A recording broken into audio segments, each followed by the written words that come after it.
When my daughter told me she was getting married, I believed, like many fathers who want nothing more than to see their child happy, that love had finally found its way to her in the kind of clean, uncomplicated form that parents hope for, the kind that promises stability, partnership, and a future that feels safe enough to stop worrying quite so much. She looked radiant when she spoke about him, calm, certain. And when your child looks at you with that quiet confidence in her eyes, you don't question it too deeply because you want to trust her judgment and because a part of you is tired of imagining dangers where there might be none. Still, there were moments, small ones, that settled in my mind like dust that never quite clears. Her fiancé was polite, respectful, almost overly attentive, the kind of man who never raises his voice and always seems to say the right thing at the right time. But beneath that smooth surface, there was a curiosity that felt calculated, though at the time I didn't have the courage to name it that way. He asked about our ranch, not once, not twice, but often enough that it became a pattern, questions about the land, the paperwork, who it would belong to someday, whether it was officially in my name or already prepared for inheritance, all asked casually as if he were simply making conversation, as if future planning were nothing more than responsible adult curiosity. I laughed it off, told myself that young couples think about stability, about assets, about building something together, and that maybe I was just being an overprotective father who didn't want to imagine his daughter building a life that no longer centered around our family home. But then he began asking her in front of me about whether she planned to live close to the ranch, whether she would eventually want to sell it, whether it made sense to keep such a large property if we could all benefit from liquid assets instead. And I noticed how her answers grew shorter, how she stopped looking at him when she replied, how her smile tightened in a way that only parents who have spent years reading their child's face can truly recognize. When I asked her privately if everything was all right, she hugged me and told me not to worry, that planning a wedding was stressful, that he was just excited about their future. And I wanted so badly to believe her that I accepted that explanation, even though it did nothing to quiet the uneasy feeling that had begun to settle somewhere deep in my chest. The wedding day arrived bright and beautiful, the kind of day photographers dream about and families remember for decades. Guests smiling, music drifting through open air, flowers lining the aisle, and my daughter standing there in her dress, looking like a moment frozen in time, fragile and powerful all at once. And as I walked her down the aisle, I told myself that whatever doubts I had were nothing more than nerves, that this was not the moment for suspicion, but for trust. The ceremony began. Vows were read, hands were held. And when the officiant asked if anyone had reason to object, no one spoke. And I felt myself finally exhale, finally relax into the idea that maybe I had imagined danger where there was none. Then came the moment when my daughter leaned forward slightly, her bouquet trembling in her hands. And instead of smiling at her future husband, she looked directly at me, not with joy, but with something I had never seen in her eyes before. Fear. She dropped the bouquet, and when I reached down to pick it up, I felt paper against my fingers, a folded note, tucked carefully between the flowers. I opened it without thinking, and in her handwriting, rushed and uneven, were three words that changed everything I thought I knew about the man standing in front of her. Dad, help me. In that instant, every strange question, every uncomfortable silence, Every instinct I had ignored came rushing back with violent clarity, and I understood that this wedding was not what it appeared to be, and that whatever my daughter was about to say, "I do too," it was not something she was choosing freely.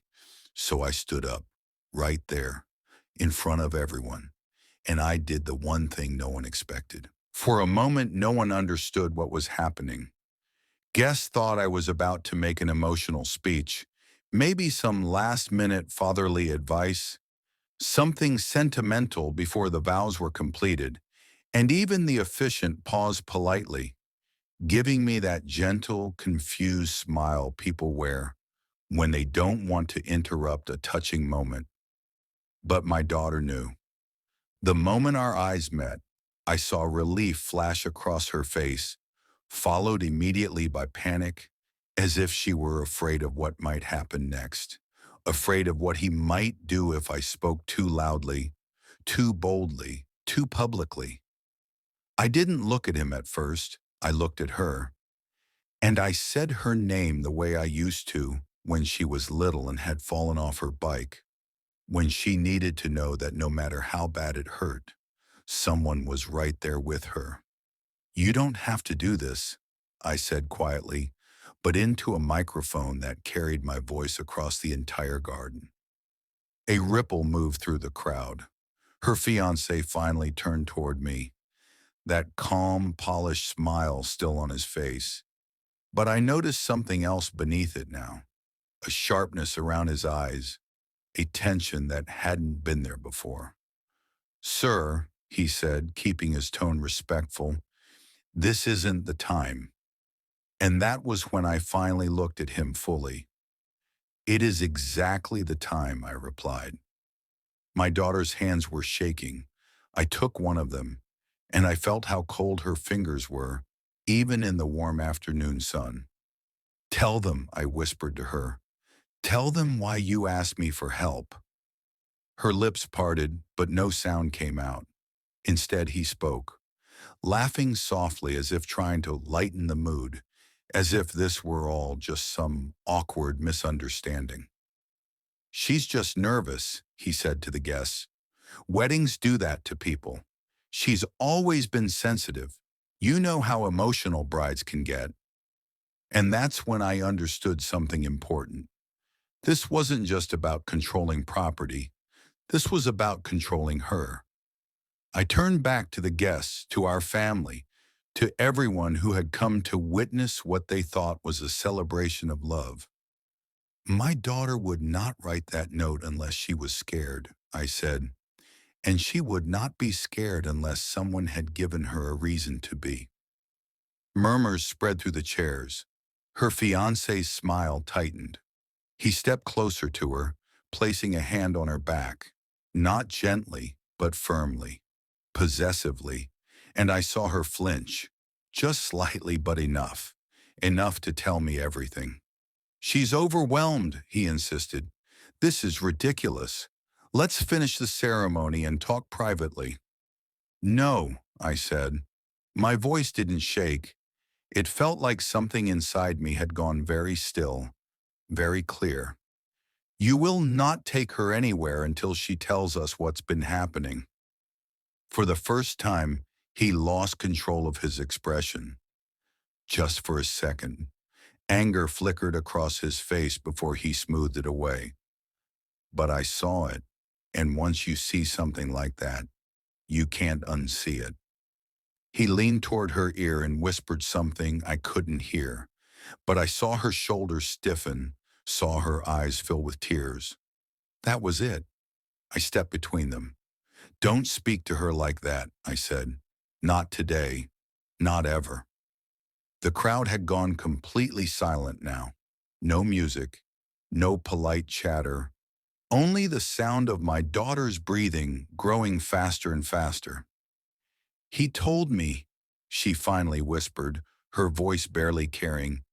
"He told me if I didn't go through with this, he'd make sure I lost everything, that no one would believe me, that I'd never see you again." Gasps rose from the guests. His face went pale. "That's not true," he snapped. his calm finally cracking. She's twisting things. But she wasn't done. He checks my phone. He tells me who I can talk to. He said after the wedding, we'd move far away, and I wouldn't need my family anymore because he would be everything I needed. Her knees began to buckle. I caught her before she could fall.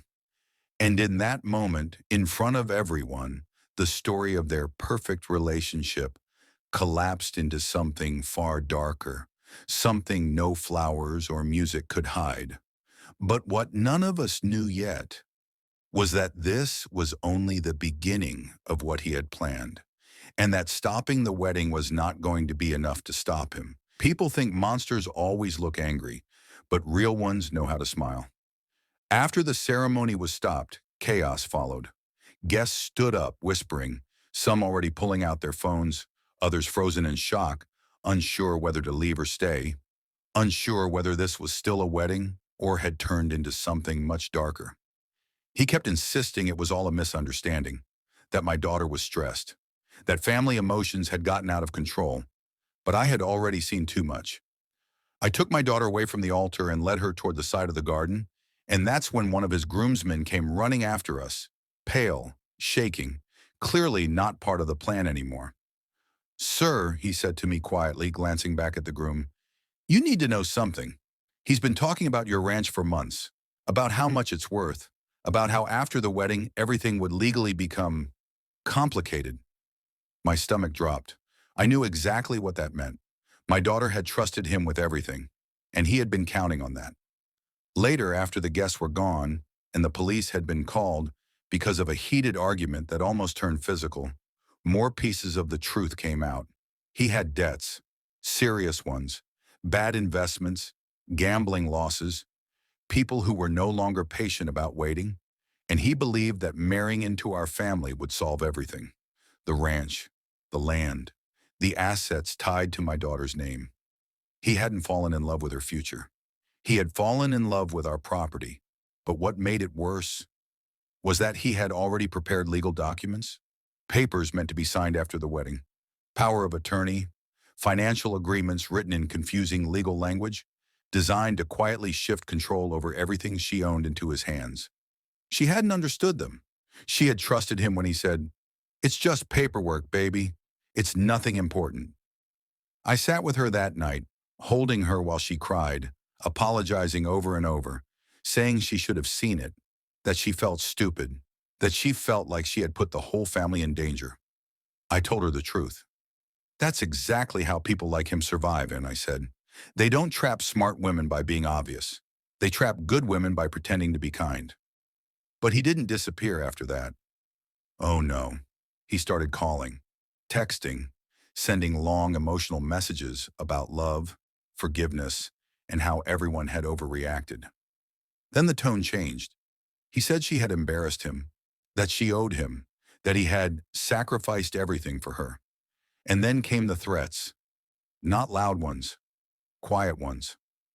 The kind meant to crawl under your skin and stay there. That's when I realized something else. Stopping the wedding had saved my daughter, but it had also ruined his plan. And men who lose something they believe they deserve don't always walk away peacefully. So I did what any father would do. I started digging, and what I found about him was worse than I ever imagined. At first, I didn't even know where to start. People like him know how to erase their tracks, how to appear respectable, charming, harmless, the kind of man neighbors greet with smiles and pastors shake hands with after church. But desperation makes people sloppy, and fear makes them predictable. I began with something simple: his past addresses, old jobs, former schools, names of people who had once been connected to him and quietly disappeared from his life. And slowly, story by story, a pattern started to form. There was a woman in another town who had sold her apartment shortly after marrying him, convinced by his gentle voice that they should start fresh together, only to find herself living in his cousin's basement months later while he controlled every dollar. There was another who had co-signed a loan for him, believing in his business dreams, only to be left with debt collectors knocking at her door when he vanished overnight. And then there was one who scared me the most, because she had gone to the police. She had reported emotional abuse, financial manipulation, and threats. But without bruises, without witnesses, without clear physical violence, nothing had been done. He had learned exactly how far he could go without crossing lines that would land him in jail. He wasn't reckless. He was careful, calculated, patient, just like he had been with my daughter. When I told her what I had found, she didn't cry right away. She just stared at the wall, her hands folded tightly in her lap, as if her body was trying to stay perfectly still so her heart wouldn't shatter out loud. "So I was never special," she whispered, and I said something I still believe with every part of me. "You were special enough for him to think you were worth the effort." That's the cruel truth about predators like him. They don't choose weak people. They choose trusting ones. People with families, with stability, with something to take.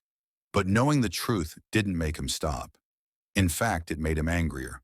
Because now he knew we were no longer confused. We were no longer emotional. We were alert. And that scared him.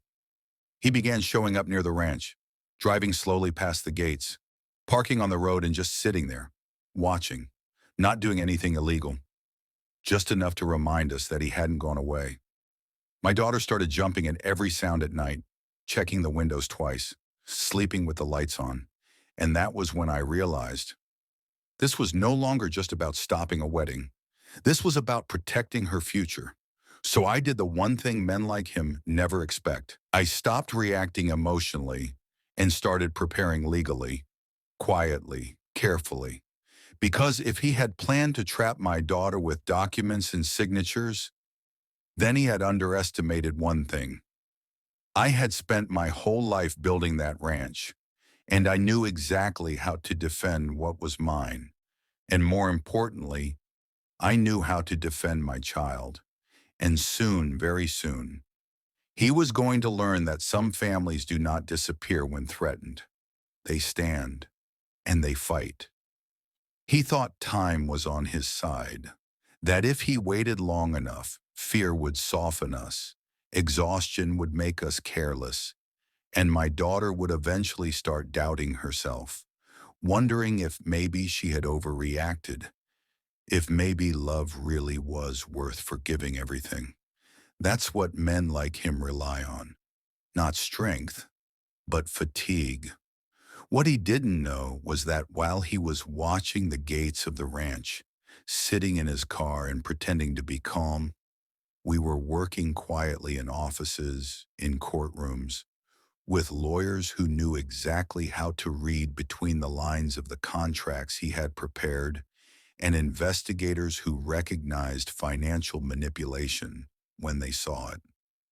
Those documents he wanted her to sign after the wedding, they were not harmless, they were aggressive, designed to shift property control, limit her legal rights, and create financial dependence so complete that leaving him later would have been almost impossible without losing everything. And the debts he thought no one knew about, they were real and growing and tied to people who were already preparing civil claims against him. So when he finally did what desperate men always do, when he filed a lawsuit accusing my daughter of emotional distress, defamation, and financial loss because the wedding had been canceled, he thought he was being smart. He thought he was forcing us into a courtroom where he could play the wounded groom, the humiliated man, the victim of a hysterical bride, and an overprotective father. But courtrooms do not run on charm. They run on documents. And we had them. The contracts, the messages, the recorded calls, statements from other women, proof of debts he had tried to hide, business deals that never existed, promises that were never meant to be kept. I watched him sit there, straight-backed, confident at first, answering questions calmly, still performing the role he had practiced for years, until the judge asked about the power of attorney documents, until the lawyer asked why he had requested financial access to assets that were not his, until the other women's testimonies were read, one by one. Different names, different cities, same story. And I saw something I will never forget. The moment his mask cracked, not into rage, but into panic. Because suddenly, for the first time, he wasn't controlling the narrative. He wasn't choosing what parts of himself the world could see. The court ruled against him. Completely. His lawsuit was dismissed. And what followed was worse for him. Debt recovery, civil claims, investigations into financial fraud.